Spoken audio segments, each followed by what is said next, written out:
Hello, everyone. Thank you for tuning in today. Welcome to It's Time for More Injury Funding, the podcast for all who want to learn about legal funding and its significance in the personal injury, tracking law, catastrophic injury, workers' compensation, medical malpractice, and many other types of law practice domains.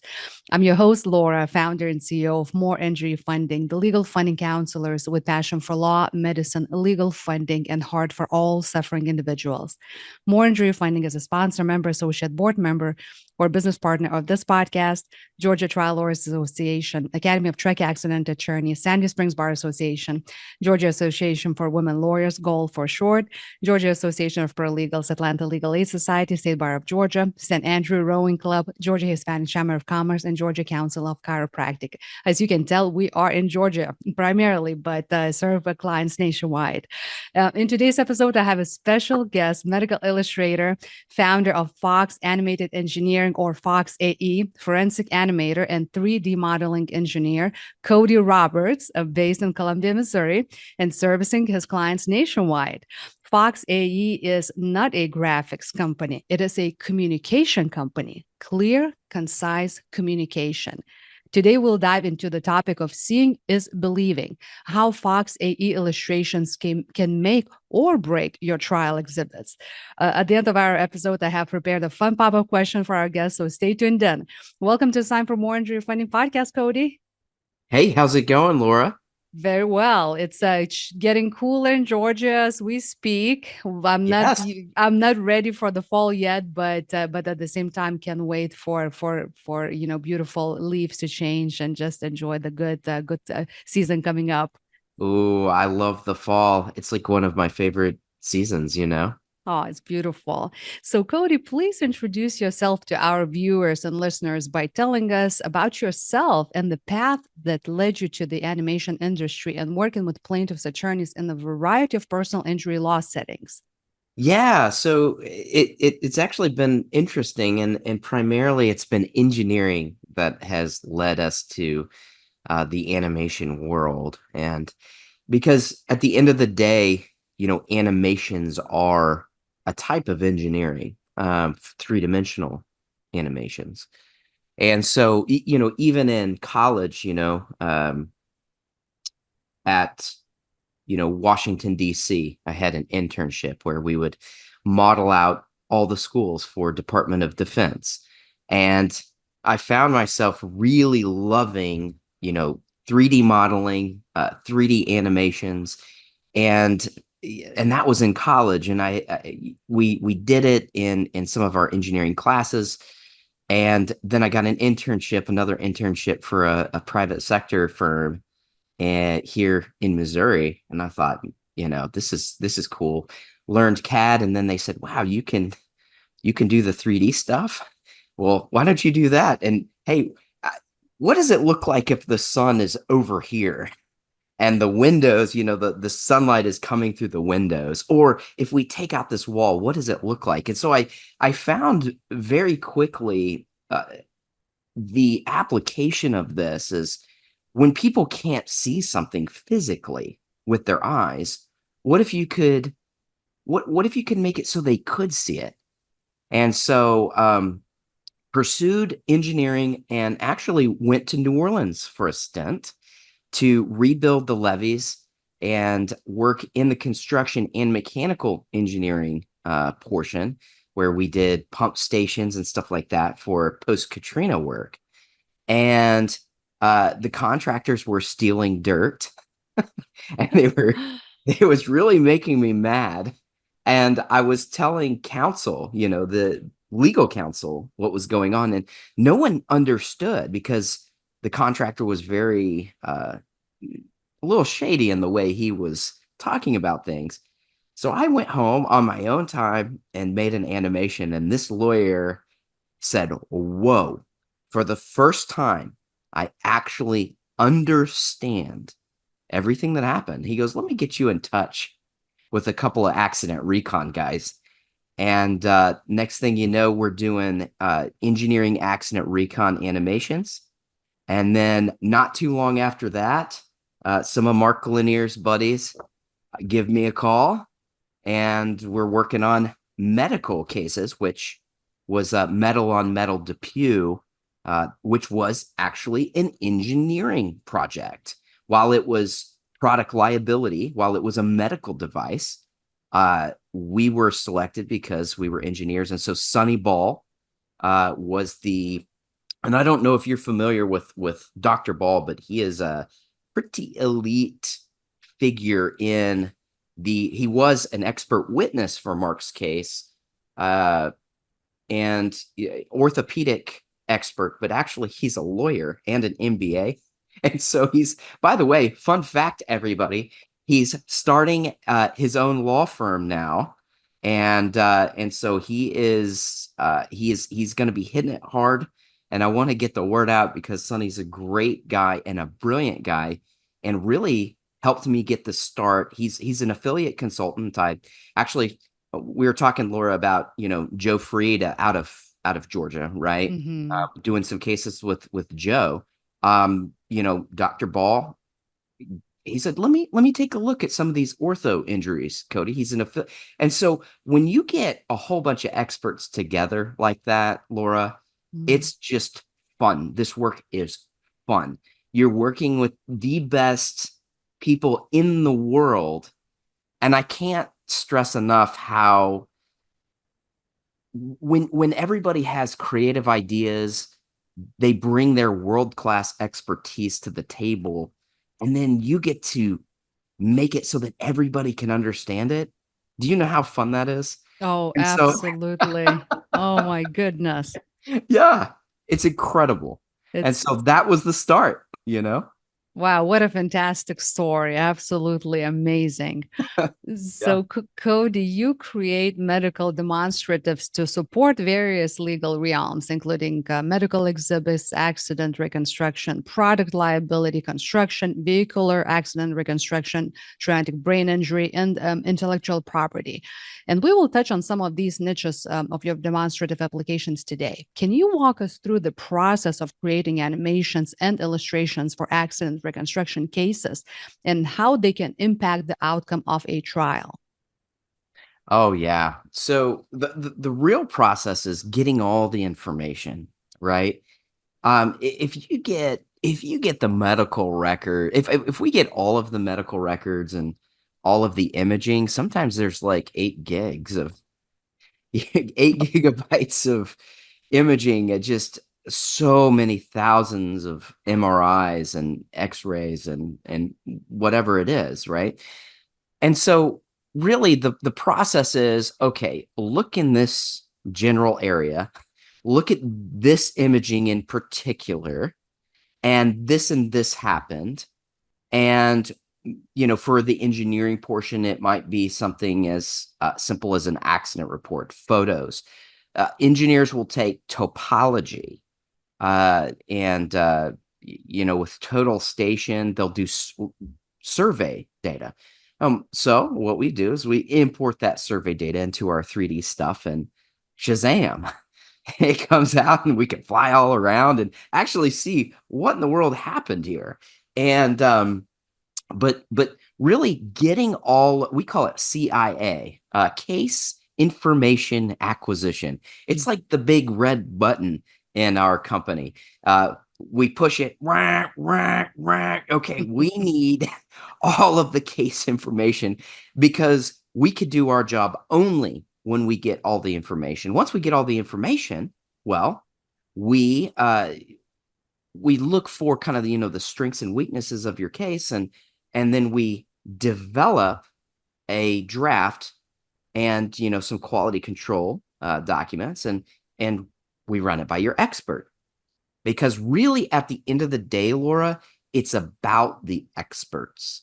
We live and die by the expert testimony. If the expert testimony is in, and our animations, obviously, and demonstratives will be harmonious with their testimony, well, we don't have a problem. And actually, many times, I'll say even lately, more often than not, these are getting admitted as exhibits, which is Oh, as evidence, not just demonstratives. I love it. Yeah, and that wild. And so like that has the clout of a photograph or the cloud of a map. But I'm not a lawyer, but Hmm. that's what I'm understanding is they can take them back in the deliberation room. Maybe not animations, and maybe it goes from state to state with the animations because the the jurors having a popcorn Yeah. party watching these things. I I don't love it. know if the judge will, but I'll tell you what, if the animation is accurate, I think that we've had a couple of times where animations have been sent back to the deliberation room. I have to check on that, but Mm. so if it's admitted as an exhibit, I think that that happens. But anywho, it's just that is really the process, getting it really honed in and excuse me, honed in and refined to the expert testimony. Mhm. And So, that's the biggest part of the process. Yeah. yes, I know, Cody, sky is the limit for you. um, so your medical exhibits, Cody, help simplify complex medical information for jurors in a trial setting. How so? Well, um, we take a lot of medical jargon and we make it very simple. And so the layperson, for instance, for a, anterior cervical fusion or whatever it is, they're not, the normal person has no idea. They may know that's a spinal surgery, but they don't know what that entails. And as far as they know, the person looks normal. They'll go up there and then, well, is that person really that hurt? Well, man, you talk to somebody with a spinal injury and they can't even move. Sometimes they're just like Mm. so tense and have shocking pain in their arms and their toes. And so to actually illustrate that in a way that jurors can easily understand it, making things simple. And so if you want to use the technical jargon, that there was a laminotomy on the vertebral body on this level or whatever you say, when you actually see it and then you see bone being ground up and then that's your Mm. spine, Mm. you're like, oh, that's what that is. Yee, I don't like that. And that looks painful. And so we run, focus groups and stuff like that is also a good tool for determining how easy these things are to understand. But so that's on the medical side. I'll tell you what's really, really challenging is on the engineering side Mm. to really show what happened in a very simplistic manner. Because you could say medical terminology, but then you're just showing it and you're like, wow, that's body parts being cut, severed, ground up by these tools, by these carpenter tools. Mm. Orthopedic guys and gals are known for being carpenters practically. Very Just much. saws, and sawing the human body, Mm. right? But and so that can be in my experience, medical stuff is a little easier than and I'm telling you as an engineer, than the engineering portion to properly show G forces. Like for let me give you an example for a fender bender where, oh well, let's just say it's not a fender bender. Let's just say it's a low impact. There's no damage on the car. The bumper popped back, Mhm. but it's a low impact and you're animating that. Now, that's if you don't do it right, that's going to look like nothing. It's going to look like a little boop. Mhm. But the thing is, if before and after you have all of these disc herniations afterwards and before, you know what I'm saying? And so, and then we can start animating mechanisms of injury. Now that's different. And that's a different approach. And you can utilize animations in those scenarios. But if you don't do it right, it actually can help opposing counsel, quite frankly. And I'll tell you, when we do drafts, I'm like, whoa, this is helping opposing counsel. Mm. Like, do we want to do that? Like, all right, let's Let's not do let's it. let's yeah. And here's the thing: you can't change the math, you can't Mhm. change the physics, you can't change the injuries. You can't change that because that is what it is. But you can change what you call the order of proof or the sequencing. And so if you tell the story in a particular way that has the proper sequencing, um, you see that changes things for the viewer and what they see. And if it really is a monstrous injury, you could tell the story. I'll tell you, but when things are baloney, if the case is baloney, the animation is baloney, and it doesn't work. So, Absolutely. and, So, so so from your experience, quick question, Cody, once you get a new case and you look at it and it's like, it's not a good case, do you communicate that to the attorney right away, or do you still try to produce illustration and then say it's not a good illustration or it's not a good case? yeah, I can't say too much because these are like high profile murder cases, but I will tell you there has been some murder cases where I'm like, guys, Mm. uh, this is bad. Mm. and Wow. and I just tell them like, now I can continue doing work, or you can watch this draft and you guys can tell me if you want us to keep proceeding. Because with complex stuff, we will bill hourly, because Mhm. complex animations, I mean, there's no real refined scope. I mean, it is, well, let's try taking it this way or that way, or zooming in over here, or can we cut that and move this over? It's more that kind of thing. And so if we can get it early and say, there's been also cases where, oh, well, this person had plenty of time to react. And then we actually animate it. And I'm like, is that, I know your reconstructionist said that. Did he give you amount of time? Because this is like less than a second to react. Hmm. Well, in accident recon school, like so I went to the ACTAR school, um, and you know, less than a second, half a second. That's not it Mm. takes, generally speaking, and it's different with maybe older people, or Mhm. different with motorcyclists, for instance, they have faster reaction times. Mhm. But the amount of duration that it takes for a person when they perceive a danger and then to perform an evasive maneuver takes 1.5 seconds.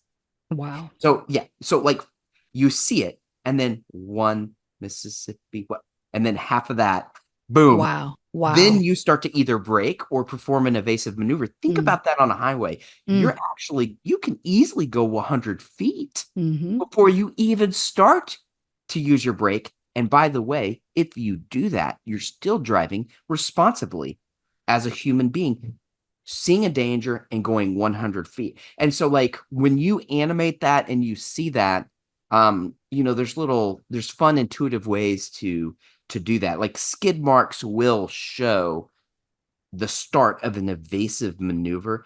And so that's how the accident. So you subtract a second and a half behind that Mm.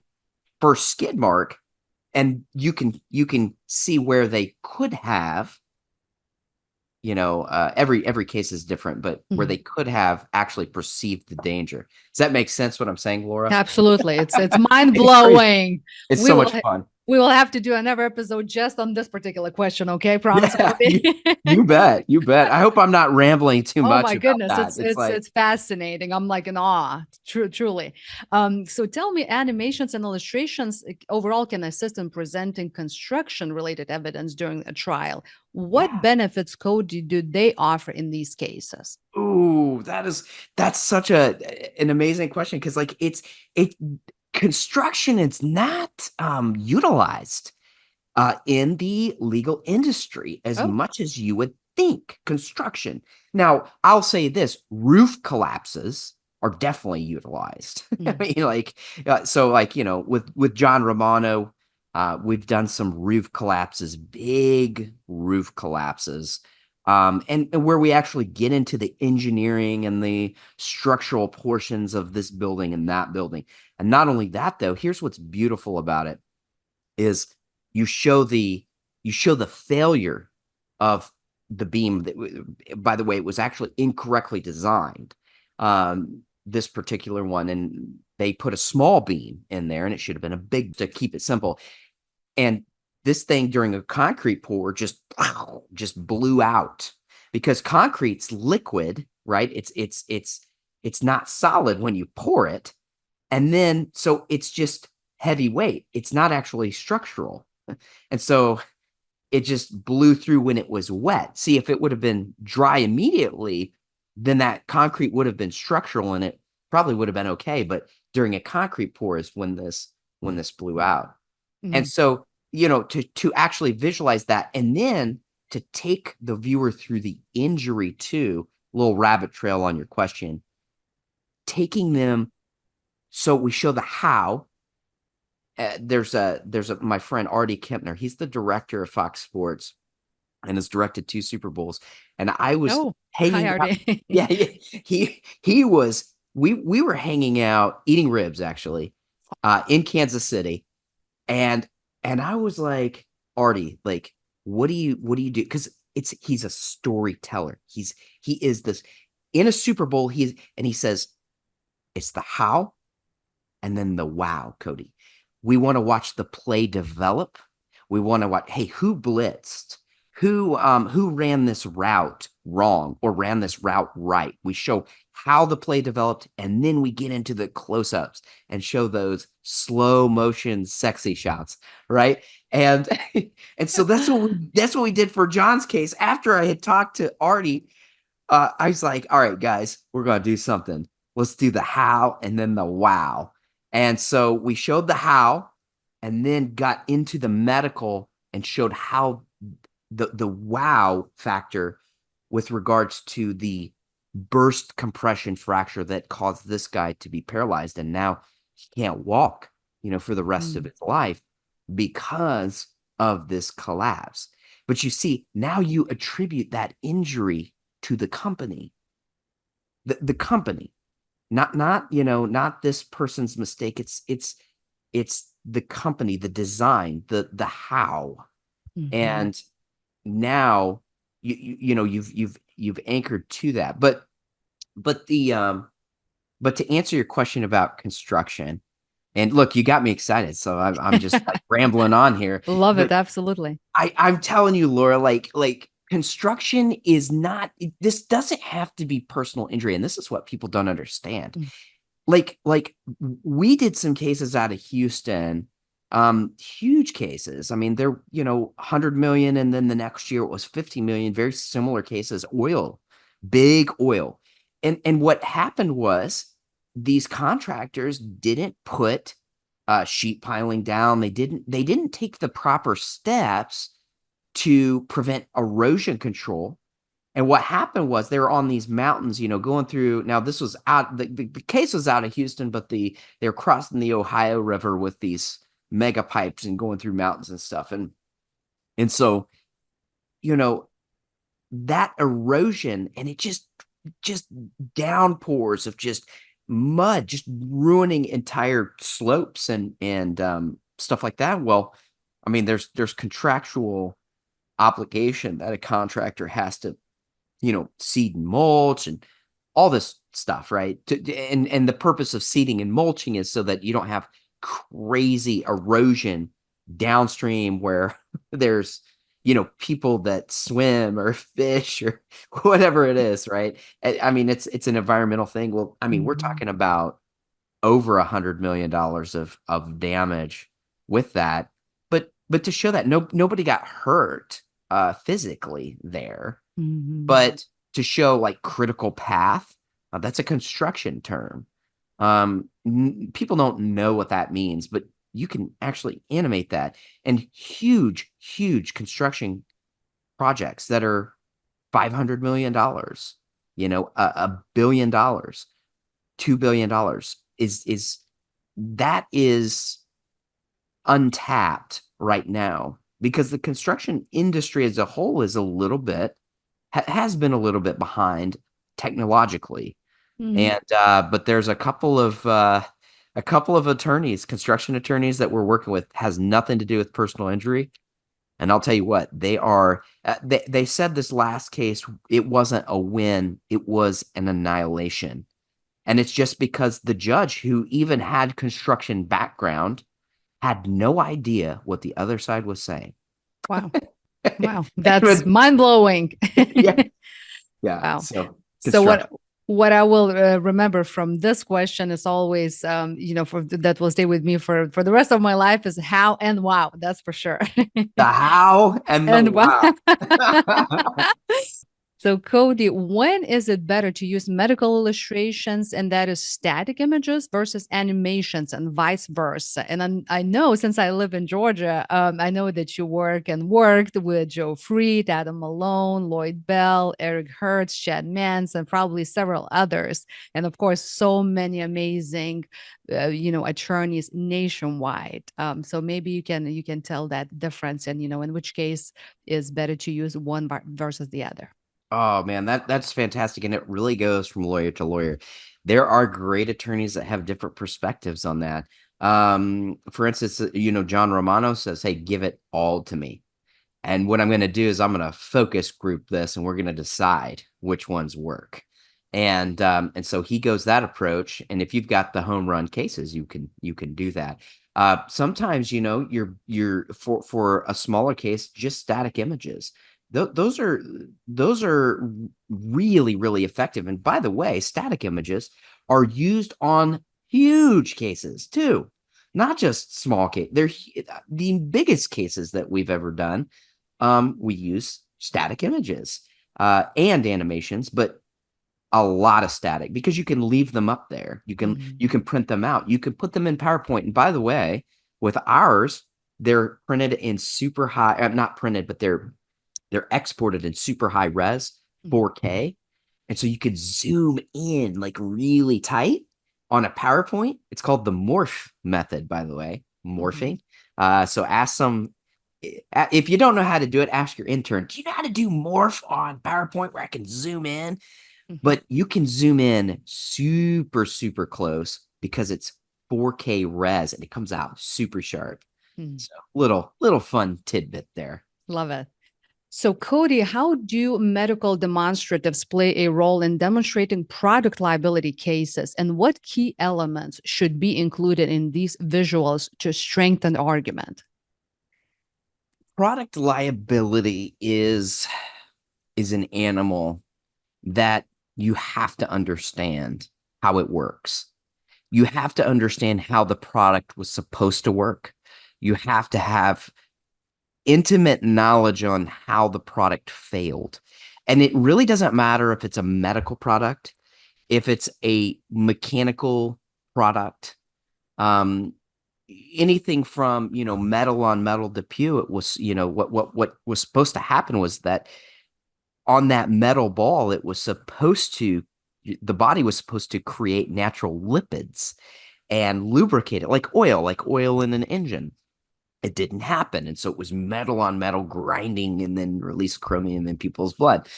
But for instance, you know, if you have a gear shifter problem or a driving mechanism that the power steering components on the Chevy Cobalt was one. You have to know how it works, and you have to be able to just describe it or animate it in very, very simple terms.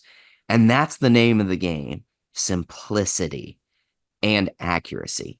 Because if you don't know how it works, or if and that's the advantage of having engineers.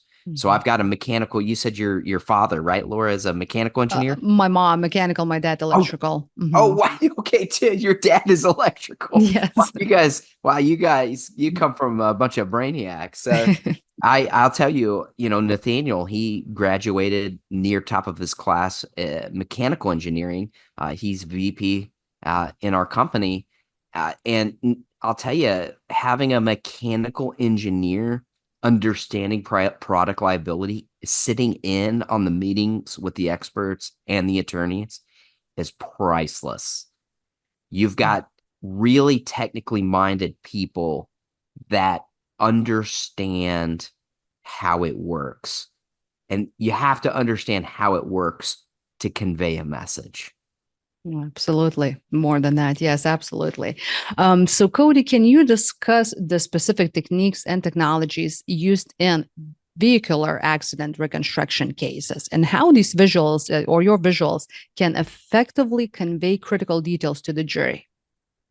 Yeah, so specifically with crash reconstruction, some of the technology that can be used is like black box data. Retrieving that black box data is an important factor. And by the way, it's one of the key things that every attorney needs to do. If you have not preserved the evidence that is preached time and time again by the mega all-stars, preserve that, because there are ways that um, people can delete the black box data. They can override it. I don't know if it's after 30 days, or I don't know what it Mm. is. That may be Yeah, an exaggeration. scary fact. Yeah, but I mean, it goes away. Grab that data, and when your expert has it, they'll come up with a sketch, typically is what happens. Um, and maybe they do have their own, animation software too. The experts many times do their preliminary kind of and maybe they do show the message, and if they do, so be it. But the difference is, if it's given to us, we're going to do the same thing that they've done. We're engineers. We take that data. There's no time lost on it. Um, and what you get is, with our technology, it's very flexible with cameras, sequencing. Like I said in the previous, you know, couple of minutes, is order of proof is so important. And if you know how to flesh that out in an order of proof to convey your message, maybe your message is, you know, I never saw the truck driver, or the trucker should have seen me, Mhm. or, whatever that message is. If you can create, we can create these driver perspectives. Well, the driver says they never saw him. Well, should they have seen him? Because we'll match that up in a physics based, I don't call it a simulation, it's an animation. Mhm. Because we're not using simulation software, we're using keyframes. But anyway, that's neither here nor there. But that is really the trick to conveying crash reconstruction.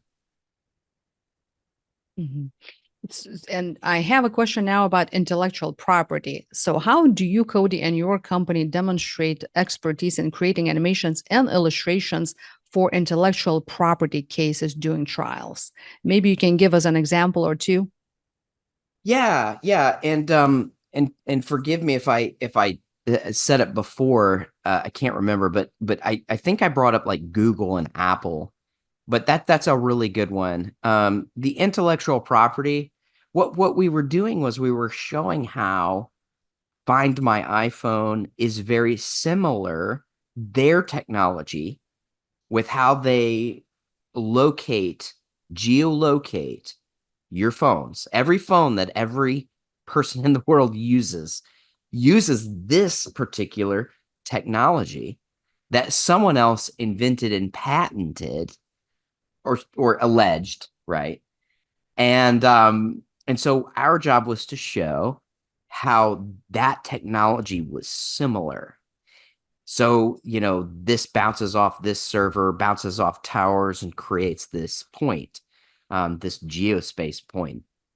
And to be able to actually illustrate that on a big case, it's really, really fun. But you have to be, it's again, it's sequencing, it's finding similarities and patterns and then showing them in intuitive ways that everybody says, you know what, man, opposing counsel saying this is completely different technology, but wow, that's the same, that's the same, that's the same, that's the same. And then you're conditioning them with what is the same. It's a conditioning factor on a visualization. And, Mark Lanier, he does this. I forget what the experiment is called, but I call it the fa fa ba ba experiment. Love it. It is. Do you know what I'm talking about? Yes. It's like so the person could say fa fa, but if they actually are, they can say fa with an F, but if you actually see them and they're lip syncing, but they lip sync ba with a B, you think that F is a B because your mind tricks you, because what you see trumps what you hear. What you see trumps what you hear. And I will tell you, seeing is believing. We even use it in our language. Oh, I see what you're saying. You don't physically see what they're saying. It's what it is it's people speaking to how they learn, to how they perceive information. And we live in a visual world. And I'll tell you what, with attorneys are very, very intelligent in the way that they learn. They learn reading books. They learn, so they're practically decoding, right? They see black and white, this contrast of black and white, black text, white paper, and they quickly decode and learn that way. And they can, in their minds, receive information and interpret information very quickly because they're attorneys. They're avid readers. But don't let your intelligence get in the way, because that's not how a lot of people learn. And guess what? If 50% of your jury doesn't learn that way, and by the way, we've got empirical data that shows it's even higher. Oh, love but it. but just for example, if they do not learn that way and they learn in this visualization, oh, this symbol is this. It doesn't just have to be three-dimensional demonstratives and graphics. It can be symbols and pictures that represent words. There is so much to that, and that is how people learn. And so sometimes for a very intelligent attorney that doesn't learn that way, has won great cases, will continue to win great cases without it, it's hard to convince them that this is the way, even if you have empirical data. And so that's pretty much how it is. Seeing is believing, no doubt in that. So you, Cody, and your company are the leader in medical demonstratives industry nationwide. Your expertise in this field allows you to assist attorneys and legal teams in effectively presenting complex information to judges, juries, and other parties involved in the cases. What are the challenges that you face most often when creating animations and illustrations suited for trial? Ooh, that's a good one. I would say the biggest challenges are getting the information, getting all of the documents that we need to create an accurate animation. Remember, accuracy is the name of the game. And after you get it, we have different phases. Phase one is accuracy. Get that accuracy down, get it right. Talk with the experts, get it right. Then phase two is sequencing, storytelling. What are you trying to convey? But too many times we don't have all the medical records that we need. We don't have, like, maybe it's a treating doctor and they just don't want to talk to us really. It happens You know what I mean? And like, more than we wish. right. I'm a doctor. I'm saving people's lives. Okay, get away from me with your cartoons. And by the way, I hate plaintiff attorneys because Oh, I've been sued before. yeah. You know? I heard that one So, before. and I'll tell you what, man, talk about a heart attack. I'm like, okay. He's like, you got 5 minutes. And I'm like, oh my goodness. Let me pull up my notes. Here they go. Yeah. So, and you know what? It all worked out. But when we're in the 12th hour, the 11th hour, and we're talking to the experts, that's not the time to do it. We need ample time to talk to the expert and then make the revisions. And so that's a challenge. Like, it doesn't mean that things are wrong. I mean, I'll tell you this. I'm I'm a professional engineer. I've been through Actar Reconstruction School. When I create an animation and I submit it to their expert witness, who's an engineering reconstructionist, he will say, you know what, Cody, there's a little bit more yawing here. He moved sideways a little bit more. Could you illustrate that? And by the way, when he when he pushed down his brake really hard, that front uh, part of the car sunk down. And so when it hit this child biker, Mm. it sunk down. And that's why it imprinted the way it did, because the actual front part of the trunk there sunk down. Well, those are details. And so, like, are you going to say that's wrong? No. We had a certain, you can't get every blade of grass, but it was reasonably accurate. And so those are the challenges where it's not wrong. It's just not complete. It's incomplete until we talk to the expert and get it exactly how they want it. And then that should be done not the night before the depot. And by the way, we use a lot of these in the depots. And so Adam Malone has some really amazing techniques. I don't know if he wants us to share, so I won't. But like, amazing stuff that I hadn't heard in the way he uses these in depots, and I had never heard it before. And we've worked with a lot of people, and it's.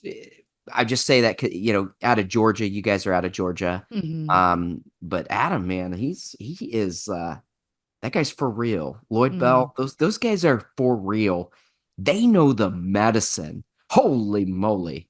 I Like, know. It's those guys are from another planet, it's okay? mind-blowing, so much so. Yeah. So, Cody, for medical cases, you're talking about medical cases. Your virtual reality simulations offer a realistic and interactive look at surgical procedures, medical conditions, and diagnostic imaging results. How can this hands-on experience help jurors gain a deeper understanding of the medical complexities involved in the case? Yeah, virtual reality. It's a hotly contested thing right now. And so, we've got a patent and fun stuff like that. Here's the biggest problem with VR. Uh, Jurors get nauseous. Some do. And so if you talk to 100 people who have put on virtual reality goggles, there's bound to be some that get nauseous when they put them on. It's like a motion sickness. And so right now, the technology that we've had in the past, I'm saying, is this idea of this motion sickness where, and I don't want to be too technical with the way I explain this, but when you're transversing the XYZ axis versus rotational, most virtual reality that I've seen that's been produced by our peers have just been the rotational aspect. It's actually just a 360 virtual camera, so to speak. And so this one is different. It's actually giving you 6 degrees of freedom instead of 3. Anyway, that's geeky talk for it doesn't make people sick. And Okay. so I and love the explanation, the simple yeah, explanation here. yeah, and so like it doesn't make people nauseous, doesn't make people sick. But here's the thing, the virtual reality technology just isn't quite there yet. It's not ergonomic enough. Now, if people want to use it, and by the way, I've had people request that, and that's happening. We've used it in mediation. Um, um, Actually, we used it in a demand letter. Did you? Okay. Oh, yeah. Sent them a virtual reality tablet Wow. and replayed it and said, all right, you say that they couldn't see. Let's see how negligent this person was. And they were able to move. So what's cool about that is the viewer actually has control of where they're looking. You see? And so they may be driving and they're looking, and then you say, all right, fix your eyes on the road like you would like a professional driver. What do you see? And the viewer is actually in control there. And so it makes sense. In the future, it's gonna be something.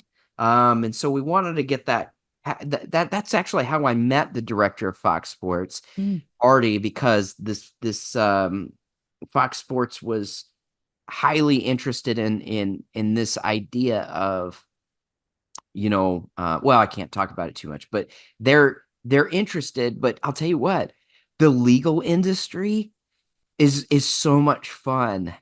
I just haven't had time for, and Fox Sports is so wishy-washy too, but it's like I don't know. I we don't know have if a you want to meeting, we say that don't. on camera. Yeah, right. We have a meeting, we don't. We're going to an Eagles game, we're not. We don't know. And anyway, I wish it was the Chiefs or the Saints, by the way. So Go. why the Eagles? Come on. We'll see. We'll see about that one. Again, this is so great, Cody. I know we'll have to make another episode. I just have too many questions for you. This is amazing, mind blowing, fascinating. I hope this episode about seeing is believing, how Fox AE illustrations can make or break your trial exhibits, was informative and educational. And as promised, here's some fun pop up questions for you, Cody. You ready? Oh boy. Let's do it. If you have a conversation, if you had a conversation with your younger self, what advice would you give? Oh. Oh man. Let's One see. advice, not two, Because not three. One. well, yeah. One thing I would say is hey, don't stress. Don't stress. Like it control what you can control, and don't stress about what you can't control. And I'll tell you, when we first started working with these guys, these big attorneys, I was like, man, I got one shot here, one shot, and I would just have ulcers, man. And Oh. that's not happening anymore because um the track record, we know we will get it done. We will fulfill our promises. But when it was first starting and all that, and doing these last minute cases, it was yeah, I put a lot of unnecessary stress on myself. So enjoy the ride might be the mantra. Enjoy the ride, because it's a heck of a lot of fun. That's such a great advice. Enjoy the process, and while you going on your path. Exactly. That's wonderful. Cody, that again was such an amazing time spent with you today.